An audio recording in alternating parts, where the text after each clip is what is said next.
In the morning I had a look, so I didn't do any modifications. She has prepared, so I couldn't even contact her for this.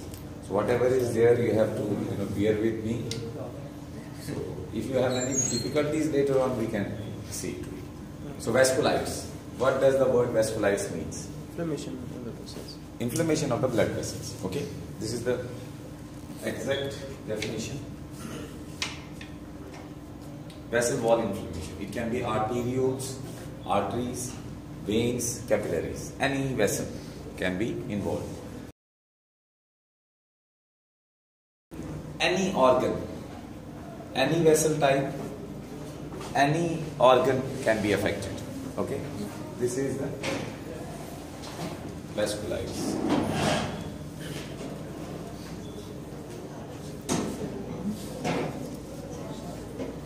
Vasculitis. It is inflammation of the blood vessels. Okay, inflammation of the blood vessels, which can be any type of blood vessel: capillaries, arteries, arterioles, veins, venules, everything. In any organ, they can be vessels can be involved by the inflammation. How the vessels will be inflamed? There are generally two mechanisms for this. One is immune mediated, because of the formation of the antibodies or some other cells of the immune system, they will injure the vessel wall. Okay, one is immune mediated. Another is direct invasion by the infectious organisms. Organisms will directly attack the vessel wall. Okay, these are the two mechanisms, main mechanisms which will cause injury to the vessel wall. Is it clear? Lecture is not prepared by me. I am again telling all of you, it is prepared by Dr. Rehab. Okay, so I even didn't have much time to look into it. So infections sometimes can cause, as you say, non-infectious vasculitis. How that is possible? One is immune mediated. Okay, another is direct attack by the infection on the vessel wall. Another is infection causing non-infectious vasculitis. How that is possible? Anybody? Immune defect. One, cross reactivity. You got it? Another? Maybe a clot formation. Clot formation. Clot formation, no. But it should be happening in the previously infected wall. The thing is that, as you said, the infections will activate the immune system. They will not directly cause injury. They will activate the immune system, like in the form of cross-reactivity. And then these antibodies, cross-reacting antibodies, or the immune complexes, there is infection, antibody is formed. Okay, antibody combines with the infectious organism or the antigen. Then this antigen-antibody complex attaches to there. Okay. Or cross-reacting antibodies, they are formed, they attack the vessel wall. So two main mechanisms, immune mediated and infection mediated, but sometimes infections cannot directly attack the vessel wall, but they attack through the immune system by forming, as he has said, cross-reacting antibodies. There are other causes also, physical, chemical injuries like irradiation, mechanical trauma, heat, toxins, etc., many things are there. No, who will tell me this thing? Why is it important to differentiate between infectious and immunological mechanisms? For the treatment. Very good. For the treatment. Why? Because in immune mediated, you will give immunosuppressive. Very nice. Very good. But the opposite in infections. So if somebody is suspecting immunological injury, he will try to give immunosuppressive drugs. Okay, but if there is infection and you give immunosuppression, what will happen? Complications. It will be exaggerated, the injury. So this is why it is important to differentiate between the two, whether it is immunological or infectious.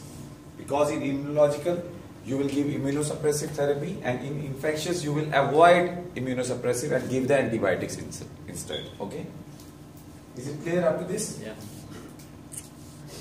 Now, what is the pathogenesis? This is the immune complex, immune mediated. One is immune mediated. It can be antibodies, Okay, antibodies like anti-neutrophilic cytoplasmic antibodies. It can be anti-endothelial cell antibodies, anti-smooth muscle cell antibodies, whatever the components of the vessel wall are. Okay, endothelial cell, smooth muscles, or it can be autoreactive T cells also. Autoreactive T cells also. Or it can be immune complex, which can deposit in the vessel wall. So immune complex, we have SLE, Eosinolene purpura, drug hypersensitivity, vasculites, secondary to the infection. Secondary. Again, immune complexes will be formed, they will deposit in the vessel wall. Is it clear? So immune mediated will be mediated by antibodies, which can be directed against anti-neutrophil cytoplasm. We will discuss in detail. Or they can be directed against the endothelial cells. They can be directed against the smooth muscle cells of the vessel wall. Or we can have T cells, which will destroy the vessel wall. T cells, like helper T cells or cytotoxic T cells. And the last is immune complexes, which can deposit in the vessel wall and damage it. This is how the pathogenesis of the immune-mediated vasculitis will be there. Among the immune-mediated, we have very important, which is called ANCA, anti-neutrophilic cytoplasmic antibodies. Okay. So this is a group, heterogeneous group of antibodies. So these are mainly directed, as the name suggests, anti-neutrophil cytoplasm. So they are directed against the cytoplasm of the neutrophils. In the neutrophilic cytoplasm, you know, we have many enzymes. Proteinases are there, myeloperoxidases are there. These are the two important enzymes. But there are other constituents of the neutrophils also. So not only they are directed against the neutrophilic enzyme cytoplasmic, but they are also directed against the enzymes of the monocytes. Okay. So monocyte lysosomes and also against the endothelial cells. Okay. So they can not only attack they will not only attack the neutrophils, but can also attack the monocytes, can also attack the endothelial cells. So two types are there. One is called anti-proteinase 3, directed against the proteinase enzyme. This is also known as PR3 ANCA. Okay, PR3 ANCA. Previously it was known as C ANCA. Okay, cytoplasmic ANCA. Anti-myeloperoxidase or MPO ANCA. P ANCA. This is P ANCA, perinuclear ANCA. This is associated with polyangiitis and this is associated with microscopic polyangiitis and Churg-Strauss syndrome. Clear? So two types of antibodies are there. One is P ANCA, another is C ANCA.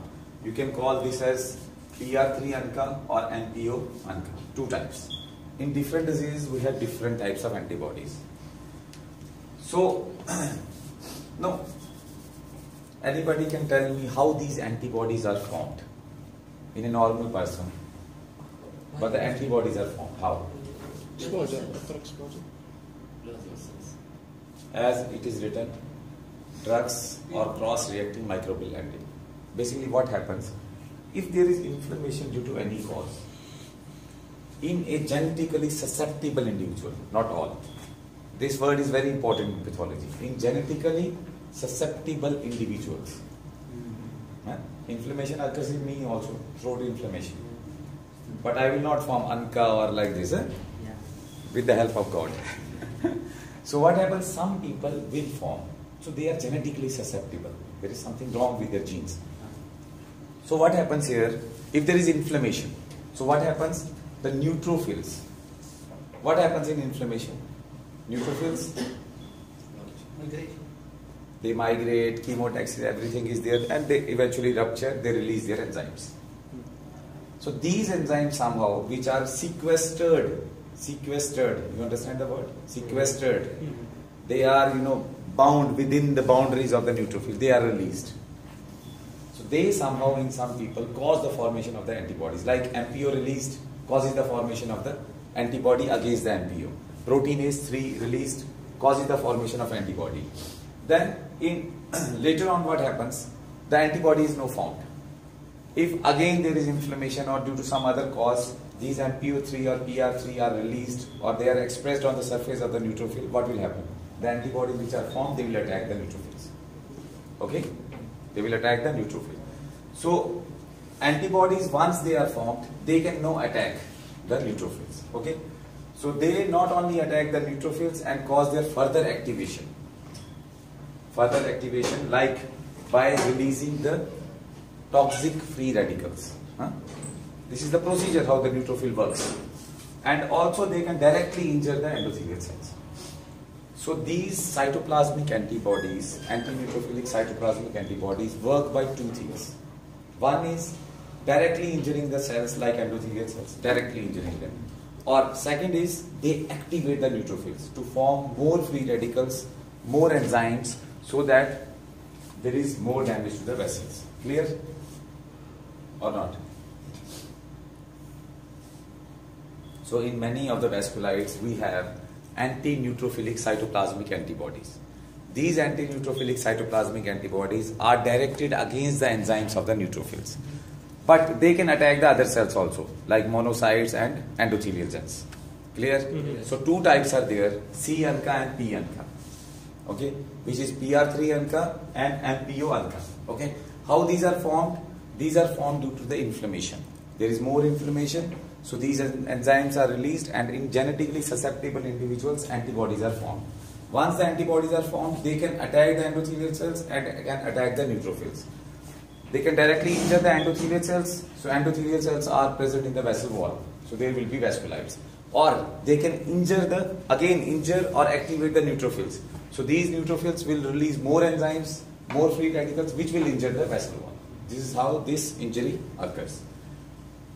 I think it should be clear now. Clear or not? But still the voice is... No, classification. So pathogenesis is clear. Either infections will directly injure the vessel wall, or it can be immune mediated. Complexes are formed, antibodies are there, T cells are there, and most important and common antibodies are anti-neutrophilic cytoplasmic antibodies, which include C ANCA and P ANCA, or PR3 ANCA or MPO ANCA. Now, classification. 20 different forms are there. And classification, how we classify them? According to the vessel diameter. Large vessel, arterites, small vessel, medium vessel. Okay? Or role of the immune complexes. What is the role? Presence of autoantibodies, we can classify according to that. Granuloma formation, organ specificity, population dermogram. We will not go into this. This is how 20 different forms are there. So, we will directly jump to the specific types.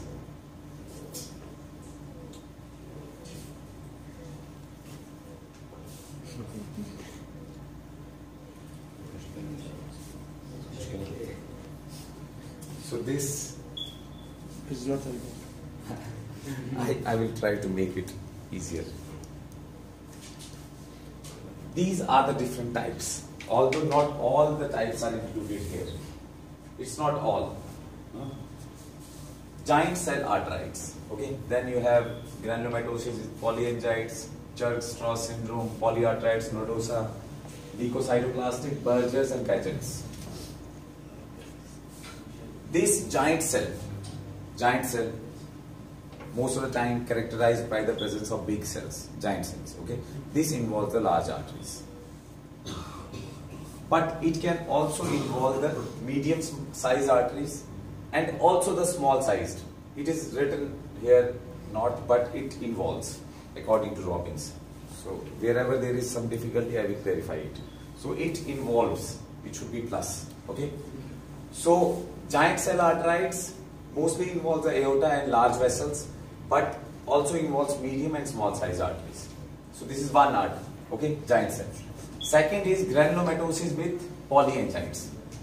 All the others do not involve the large vessels. Can you see? One is not included here, which is Takayasu's arterites, which involves the large vessel, but that is not included in the table.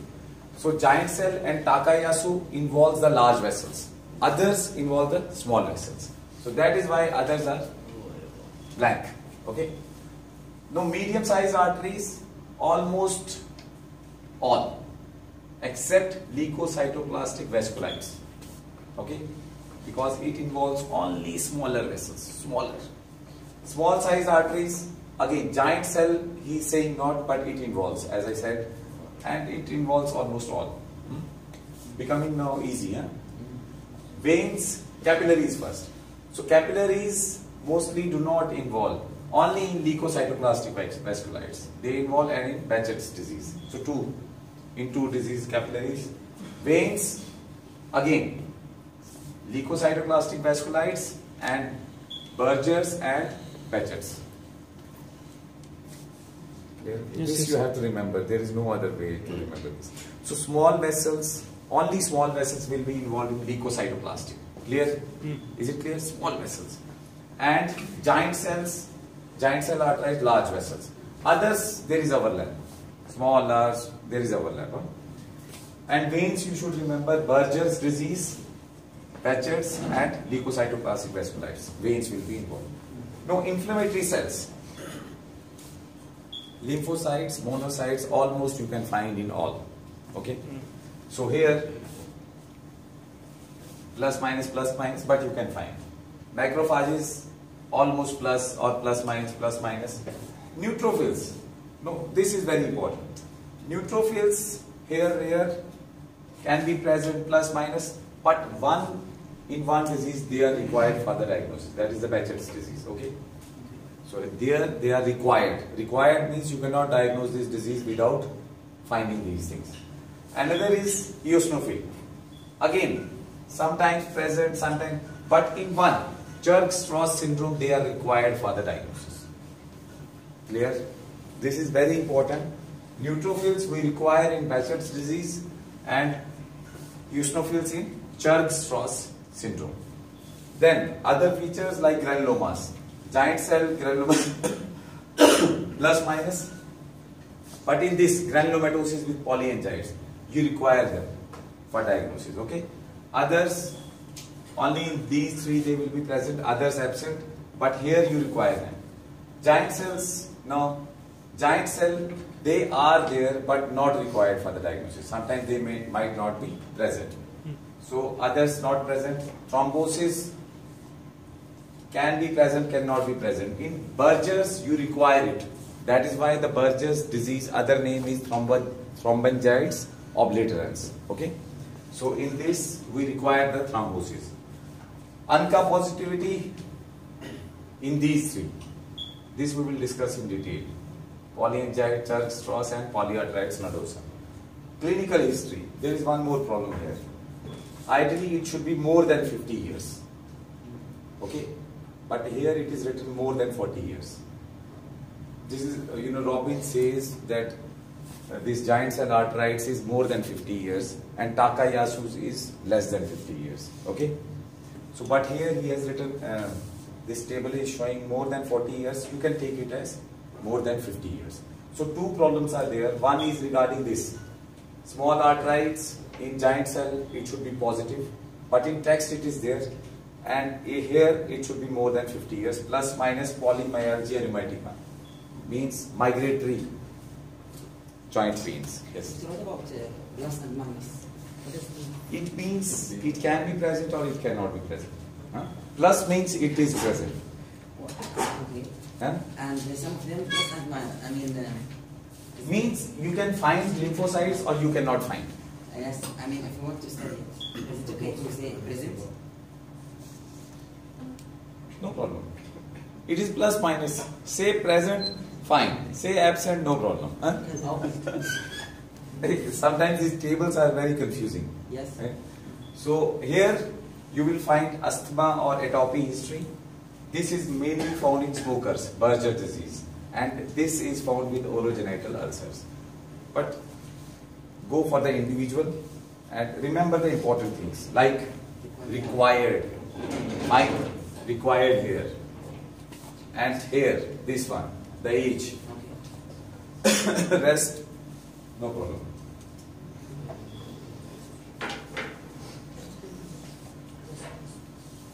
We will study the definition, pathogenesis, morphology and clinical features.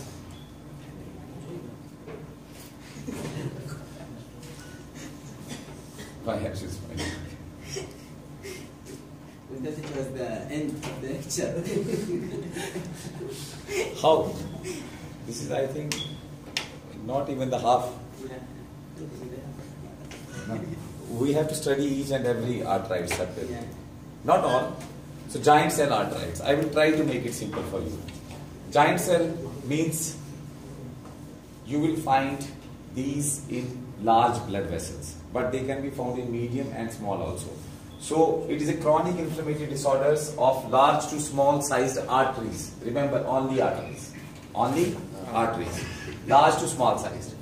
What you will find here, they affect mostly the temporal artery. This one. Temporal artery. Okay? Temporal artery. They can also affect the vertebral and ophthalmic arteries.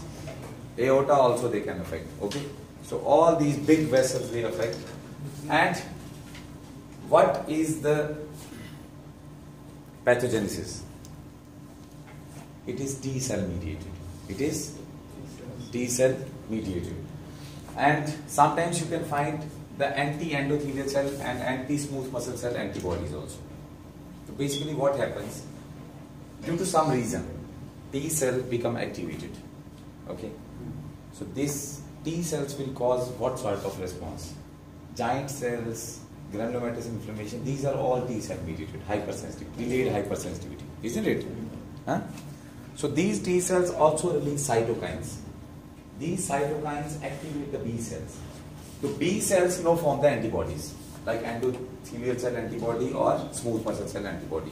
So they say it is mainly a T cell delayed hypersensitivity response. T cell become activated, which then can cause later on the formation of antibodies through the B cells also. This is how it operates. Antigen, unknown antigen. Is there T cell activated? T cell release cytokines, cause inflammation response in the vessel, also activates the B cells, release the antibodies. These also injure the vessel wall. So more and more injuries there. So classical lesions, what you will find? Why are you smiling? Just thinking of that. Huh? Thinking about the exam. I am 100% sure 3 people are always thinking about the exam. Huh? They know this. 1, 2, and 3 in line. So it is easy for me to recognize also. Huh? Always. Because he is also lost. Aintree or Osler notes. Huh? He is also lost and he is, you know. So, what you will find? Granulomatous inflammation. Granulomatous inflammation. Okay. You know the granuloma formation. Okay. And these will be centered in the media, mostly in the media of the artery, and will lead to damage to the internal elastic lamina with its fragmentation. Okay. So in giant cell arteries, arterites, you will have granulomatous inflammation along with the presence of giant cells, which may or may not be. It is not essential. They will be present. Granulomatous inflammation with giant cells essentially in the media, and they will destroy the lamina, leading to fragmentation of the lamina. But these lesions are focally distributed. Focally. If there is involvement here, so maybe some part may be normal of the temporal artery. Then, so when you have to take the biopsy, you have to take at least 2 to 3 centimeters of the temporal artery. Only then you can give a definitive diagnosis that this arteritis is present or not. Not small portion you cannot take, because as we said, this is segmental or focal, only present somewhere. Other parts may be normal of the artery. Clear? So rare before the age of 50. There it is written in the table 40, so it is clear now. Symptoms may be sometimes only vague and constitutional, like myalgia, fever, etc. The general symptoms. And sometimes you can find more severe symptoms like facial pain, especially along the distribution of the temporal artery. Headache, pain. And ocular symptoms can be, if it involves the ocular artery, the symptoms can be like diplopia, and from diplopia it can be, complete loss of vision. So you can have facial pain, severe headache, complete loss of vision, diplopia, depending upon which artery is involved. Aorta is involved, the symptoms will be different. Which part of the aorta? Clear? Which branch? Huh? Same here. If ophthalmic artery is involved, symptoms will be more referable towards the eye. Vertebral, so symptoms will be different according. Temporal, more headache, more facial pain will be here. So this is giant cell or temporal arterites. Temporal because most often it involves the temporal artery. Okay. So there will be thickening of that. You can see even from outside, thickening and fibrous thickening of the temporal artery. How do you take the biopsy? This you can ask the surgery people. They have to remove a part of the artery for that. The ischemic area. For the ischemic area. Ischemic area means It doesn't supply. Means how come that The you artery. they can again ligate it the rest of the part. Remove a part and ligate the rest of the part. How much time? A day? Forever.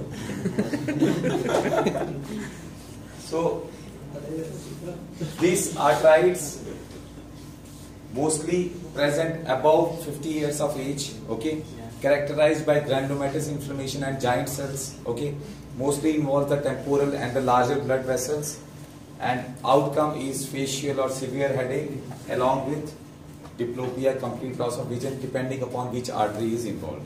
This is giant cell temporal arterites. Clear? Another arterites which involve the large vessels is Takayasu arterites. Many of these, vasculites were, found in Japanese population first. So the names, Takayasu and like this. Huh? So Takayasu, again, this is a granulomatous inflammation of the medium to larger vessels. Doesn't involve the small arteries. Okay, medium and larger. I will not give the attendance then. Yeah, voice, I cannot help it. Today it is gone. But you can hear, Alhamdulillah. Huh?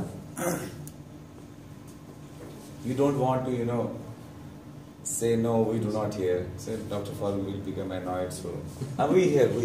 Even if you don't hear, we hear. Huh? So it is again granulomatous. Both the giant cell arterites, the first one giant cell arterites or temporal arterites is granulomatous inflammation. Here also Takayasu is granulomatous inflammation. So granulomatous vasculites of medium and larger arteries only. So it manifests with what happens here. First of all, there will be inflammation, followed by damage to the vessel wall, followed by fibrous thickening. Every inflammation will be like this. Inflammation is there, it will damage the vessel wall. Once the damage is there, it will be repaired by fibrosis. So there will be fibrous thickening of the vessel wall. So it is characterized by transmural fibrous thickening of the aorta and aortic arch and great vessels. Okay, if you have involvement of the aorta, vessels arise from this. So these vessels will also be involved. Okay, vessels will also be involved and will lead to narrowing of the lumina of the aorta and narrowing of the lumina of the vessels which arise from the aorta. Is it clear? Clear or not? When I will repeat, it will become clear, inshallah. So histological changes, you will find inflammation in the adventitia, okay, then inflammation in the media, okay. So adventitial mononuclear infiltrate with perivascular cuffing, or what is vasa vasorum? Blood vessels supplying the blood vessels, okay. To intense mononuclear inflammation in the media, to granulomatous inflammation full of giant cells, and what you will find now? You will find inflammation in the media, inflammation in the adventitia. Along with inflammation, you will have formation of the granulomas. Formation of the granulomas. And when the inflammation is severe, there will be necrosis. There will be necrosis. And in late stages, this necrotic foci will be replaced by fibrous thickening of the vessel. So fibrosis will cause narrowing of the vessel. This is the general sequence. Patients here, as we say, giant cell more than 50 here, less than 50. And what you will find if the aortic arch is involved? What will happen now? aortic arch, many of the vessels which supply the Yeah. upper limbs will be compressed. Huh? So it will lead to reduced blood pressure and weak pulses in the carotids and the upper extremities. So this is also known as, it is not written here, pulseless disease. What? Pulseless. Yeah. Takayasu is also known as pulseless disease. Clear?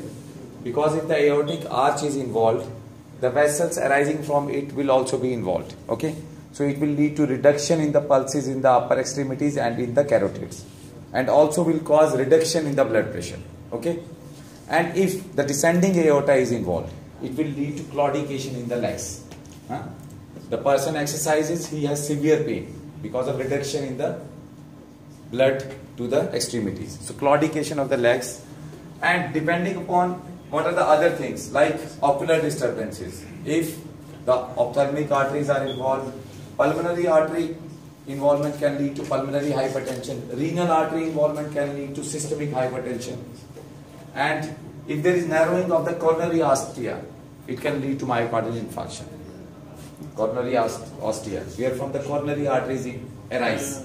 If there is narrowing of those branch points, it can lead to myocardial infarction. Is it clear? So Takayasu, less than 50. Again, granulomatous inflammation, giant cells can be present. Ultimately, there will be fibrous thickening and narrowing of the vessels. Okay? Depending upon which vessel is involved, coronary artery, myocardial infarction can be there. Neurological symptoms, pulmonary hypertension, systemic hypertension can be there. So, I hope it is clear. So, these are the two, giant cell arterites and Takayasu arterites, which involve the big vessels. Big vessels. So, what is the difference between the two now? That's another. First is the age. So, giant cell, More than 50. here less than. Second, Small artery. giant cell can involve the small arteries, but it involves the medium to large arteries. Giant cellular intermedia and losing of the elastic lamina. Okay, there is fragmentation of the elastic lamina in giant cell, but here you will find more inflammation along with patchy necrosis. Fibrous thickening will be present in both. Then the involvement. Here in giant cell, temporal arterites will be more. Okay, but here rest of the things like coronary ostia or other vessels can be involved. So this is how you differentiate between the two. Takayasu is Japanese name because first it was seen in the Japanese patients, so it is a Japanese name. Later on it was found that it can be found elsewhere also. Polyarteritis nodosa. Again, from large arteries jump to small arteries now. Polyarteritis. Again, only involving the arteries. Only involving the arteries. But it involves the medium to small sized arteries. Okay? Large sized arteries, khalas. Only giant and Takayasu. So polyarteritis, medium to small. We need the large aside, medium to small. Small or medium sized muscular arteries, but it typically spares the pulmonary circulation. It doesn't involve the lungs. Okay? So PAN, we call it PAN also, polyarteritis nodosa or PAN, involves small to medium sized arteries only, no veins, capillaries, no veins or capillaries, and it spares the pulmonary circulation. Renal involvement is there, characterized by renal involvement more, and spares the pulmonary circulation. So in 30% of the patients with PAN, you will have hepatitis B infection. Hepatitis B infection. So what you will find? Surface antigen, antibody. You will find these deposits in the vessels. Okay? So it means hepatitis B infection can lead to PAN or polyarteritis nodosa or vasculitis of the medium to small size arteries. So in 30% of the patients you will find immune complexes. In the rest, cause is unknown. Cause is unknown. Can I have? Yes, of course. I am having this problem from last 15 days. It's not subsiding. Maybe ENT checkup and polyp or But Alhamdulillah. Huh? I didn't feel any palpitation or something wrong with the heart. Why you are going for a grave diagnosis? Huh? He doesn't want me to stay over here. Huh? Come here. No, Dr. Farooq Khalas, rheumatic fever, going back to India. Because here it cannot be treated. So, segment. Know what you will find from the name, polyarteritis nodosa. It means there is necrotizing inflammation of the vessel. Necrotizing inflammation which causes necrosis. So there is fibrinoid necrosis. In the vessel we say one type of necrosis can be seen which is fibrinoid necrosis. Fibrin deposit in the blood vessel. So there is necrotizing inflammation, which means inflammation throughout the vessel wall along with fibrinoid necrosis. So inflammation along with fibrinoid necrosis. How it occurs? When the vessel wall is injured, fibrinogen from the blood goes into the vessel wall and gets converted into the fibrin, which deposits there in the vessel wall. Okay? So segmental transmural involving the whole wall. Okay? Segmental, only few segments of the vessel, not the whole vessel. So segmental transmural necrotizing inflammation will be there, and it will be characterized by neutrophils, eosinophils, mononuclear cells, and along with that fibrinoid necrosis. Many vessels can be involved. As we say, kidney, heart, liver, GI tract, anything can be involved, and mostly it involves the branch points where the vessels are dividing. Branch points. And the inflammatory process, because it causes necrosis also, there is more transmural inflammation. So it leads to weakening of the vessel. Once the vessel wall is weakened, it will lead to aneurysm. Abnormal dilatation of the vessels. So aneurysms will be there. So these aneurysms later on can lead to ulcerations, infarctions, ischemic atrophy of the organs. Okay? Is it clear? Yes. So transmural inflammation along with fibrinoid necrosis weakens the vessel wall, which then becomes dilated or aneurysm is formed. It can lead to ischemia, atrophy of the organs, depending upon which is involved. So acute and chronic lesions will exist except disease of the young adult. So clinical manifestations result from ischemia, infarction of the affected tissue. Suppose GI tract is involved, what will happen? If GIT tract is involved, what will happen? Maybe infarction. The abdominal. Saleh? Suppose if intestines are involved by polyarteritis, Increase of absorption. infarction of the intestine. What will be the symptoms? Okay, obstruction, constipation, melena. Severe pain will be there. Like this. Depending upon which of the organ is involved, there will be symptoms. So it can lead to ischemia and infarction of the many tissues and organs of the body, depending upon where the vessels are involved. And here we say renal involvement is often prominent and is the major cause of mortality, but it spares mostly the pulmonary circulation. So PAN involves small and medium-sized arteries, spares the lungs, but renal involvement is most common here, and depending upon which organ is involved, there will be ischemia and infarction of the organ. Okay? And mostly the cause is unknown, but 30% will have hepatitis B. And it is polyarteritis nodosa is segmental transmural inflammation along with fibrinoid necrosis of the vessels. So here we finish the small vessel. Okay? Now what is Kawasaki disease? Again a Japanese name. They don't have anything to do, so they go for the vasculitis. So again, this is arthritis which involves the large to medium sized and even the small vessels. This is another arthritis in addition to the giant cell and Takayasu, which involves the large vessels. Okay? So three are there. Takayasu, giant cell and Kawasaki. But this disease mostly occurs in the infancy and childhood. Infancy and childhood. If I find anybody talking now, I will note down the name.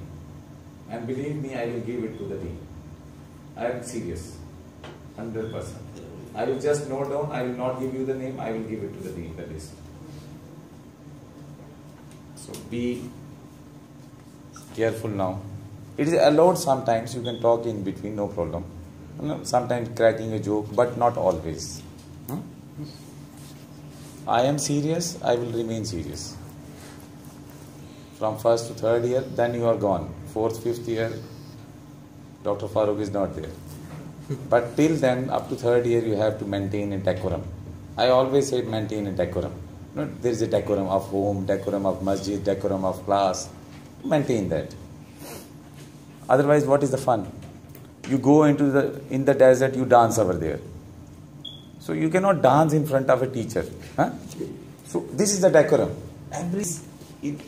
It involves mostly large to medium size, but can involve small vessels also. Okay? So it also involves the arteries mostly. So acute febrile illness. Here you will have febrile, means fever, but is self-limited. Got it? Self-limited. Can resolve on its own. And mostly present in infancy and childhood. They say mostly present below 4 years of age. Mostly below 4 years of age. And specifically it can involve the coronary arteries. So more chances of myocardial infarction. Okay? So specifically involve the coronary artery, which can cause aneurysm and can lead to myocardial infarction.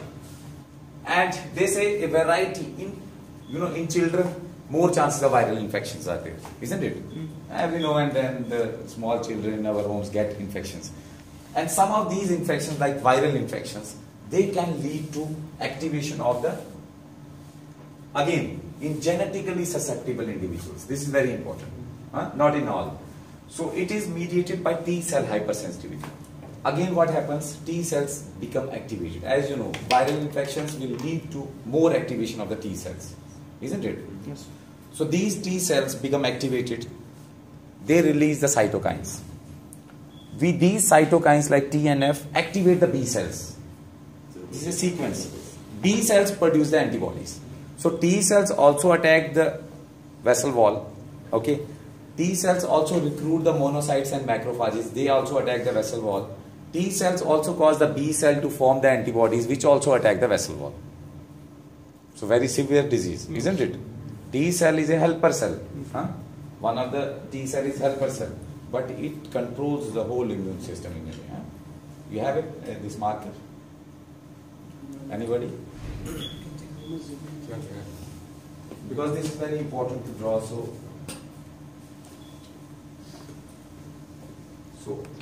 unknown antigen activates T cell. T cell releases cytokines like TNF and other cytokines, interleukins. These cytokines attract the monocytes, macrophages also come, and these cytokines activate the B cells. These B cells form antibodies. So antibodies are directed against the endothelial cells and smooth muscle cells. Smooth muscle cells. These also attack the vessel wall. These also attack. These T cells also attack the vessel directly by secreting the cytokines. So this is the whole process which will occur. This is how it gets amplified, increased and increased. Believe me, I am myself having difficulty, when I will make the lecture myself, I will make it concise in points. So I am myself having difficulty in explaining these things to you. So a infection will occur, then it will cause the vasculitis like this. And vasculitis will resemble the polyarthritis nodosa. Same. Polyarthritis nodosa and this Kawasaki. Same. But here there is a dense transmural inflammation will be there. Again, transmural inflammation, but less fibrinoid necrosis. In polyarthritis nodosa, more fibrinoid necrosis. Here, usually the fibrinoid necrosis is there, but it is less prominent. And what will happen? The Kawasaki disease, I would have added one name for this, mucocutaneous lymph node syndrome. Mucocutaneous lymph node syndrome. Why? Because there is cervical lymph node enlargement, and also there is lesions in the mucosa and in the skin. Okay, so that is why we call it mucocutaneous lymph node syndrome. In children below 4 years of age mostly, involving the mucosa and the skin, and also involving the cervical lymph nodes. Okay, this is the typical presentation. A child coming to you less than 4 years of age, having ulceration or blisters on the skin, in the mouth, and also having cervical lymph nodes enlarged. So you can think of this Kawasaki disease. So if you do not treat this, what will happen? If you do not treat it, so treatment I think is by immunoglobulins we give, or maybe by plasmapheresis to remove the immunoglobulins. Two types of treatment I think is there, but it needs confirmation. So if you do not treat it, there can be cardiovascular complications in a small child. So he can land into myocardial infarction also, and even the death. Okay, so you have to treat it, recognize. Before treatment, recognition of the disease is important. If you recognize it properly, you can treat it. Otherwise, you will give something else and... Okay? So, Kawasaki is mucocutaneous lymph node syndrome occurring in children. And you can have conjunctival, oral erythema, edema, blistering, as I told you, of the hands, feet and other things. Now, we finished the large, small arteries. Now we go to the small vessels. Microscopic polyangiitis. How you will remember? Microscopic. Small vessels. Khalas. Microscopic means very small vessels. So capillaries, arterioles and venules. Polyangiitis means it involves all. Poly involves all types of vessels. Small vessels, but small. So it involves small vessels, capillaries, arterioles and venules, and causes their inflammation. Also called as hypersensitivity vasculitis. Hypersensitivity. So there is some hypersensitivity, maybe due to drug, maybe due to serum, or maybe due to infections. So also known as leukocytoclastic vasculitis, and it can be a feature of number of immune disorders. It can be seen in Hinoch, Schwann, purpura, or in connective tissue disorders. So antibody responses to antigens also, like penicillin is given. Microorganisms are there, heterologous proteins, tumor proteins. So all these things can lead to the formation of one thing, immune complexes. How? Because all these things will lead to formation of antibodies, like NPO-ANCA. As I told you, any inflammatory process, any autoimmune disease, any connective tissue disorder, okay, all these cause inflammation. So more inflammation will lead to release of the enzymes from the neutrophils. So these can result in the formation of the autoantibody. So autoantibody against the NPO-ANCA. Okay, so this is formed in most of the cases. In most of the cases you have NPO-ANCA, which is also known as P-ANCA. P-ANCA, okay, perinuclear or myeloperoxidase. Here also you will have segmental fibrinoid necrosis. Okay. Segmental fibrinoid necrosis. So microscopic polyangiitis also you have inflammation along with the fibrinoid necrosis. But in some areas you will only find the neutrophils. Neutrophils you will find which are fragmenting and undergoing apoptosis. Fragmenting and undergoing apoptosis. This is why it is known as leukocytoclastic. This is why it is known as leukocytoclastic. Sometimes in the initial phases mostly you will find only the infiltrating neutrophils which are fragmented and undergoing apoptosis. Okay, so that is why known as leukocytoclasia, leukocytoclastic vasculitis. And all the lesions tend to be of the same age. In polyarteritis nodosa you will find different ages of different lesions. So means it is continuous process. Some lesions are old, some are young. Sometimes you find only acute inflammation, sometimes chronic, sometimes transmural, sometimes you will find fibrous thickening. So you will find all the lesions in the vessel. Here, if you will find one lesion, it will be only one lesion in all the vessels. Only one lesion. So it means one insult is there followed by the changes. Only one insult followed by the changes. One insult followed by the changes. So if there is initial part, you will find initial changes. Later on, other changes. Huh? Then, okay. Finish this one. And you people also came late 5 minutes. Isn't it? 5 to 10 minutes. If you asked me last time. Yeah, good. But 5 minutes I am taking for that. No, but I will leave you on 10. I will not take 5 minutes. Skin, mucous membrane, lungs, brain, anything can be involved. And major clinical features depending upon which: lungs, hemoptysis, kidneys, hematuria, bowel pain, bleeding, muscle pain, all these things can be present. So we will conclude with this. I will take it with the lab. Only 2-3 slides are there. So he, I said him something and he, implied it on me. He said, first, Dr. Farooq is the casualty. First casualty. Yes? Slides? 2-3 slides are there. 1, 2, 3, 4, 5, 6, 7, 8.